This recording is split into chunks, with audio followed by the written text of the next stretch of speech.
Okay, so this one, my partner makes a double fist, puts it on my stomach, and we're going to work up and down the abdominals. So he picks two of the stomach muscles, pushes down into my back foot, and what I'm going to do is touch his base, relax under. So now I'm making a very small circle underneath his feet, underneath his core, and then he increases pressure. I just keep rolling under, sinking, softening down, and when I'm ready, I release the issue. Then he can go a bit lower. He presses in hard into my base. I touch his base, make a small circle in my stance coming underneath, and release the energy when I'm ready. Come a bit higher. He pushes in nice and strong. Elbow just a little bit bent, so lowers risk of injury. And then we work up.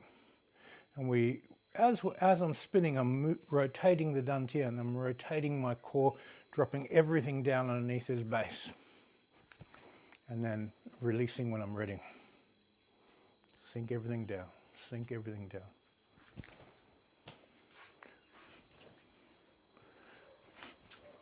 And once you find what you're looking for and you get this tien rotation, you can use it as a very, very effective model for force generation. Drop your body weight, rotate the core, spin the energy,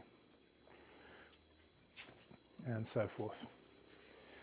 You should have enough pressure coming in so that it generates a little bit of pain in your abdominals, like your partner's giving you a really heavy massage with their knuckles. And then you can go into your partner pressing in and then talking and twisting and activating the skin so you feel more. And you can move around the body doing the same exercise, press into a part of the body, turn, stimulate feeling.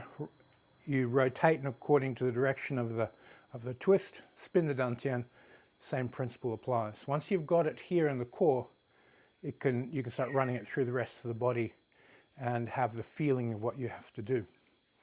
Okay, thanks for your time.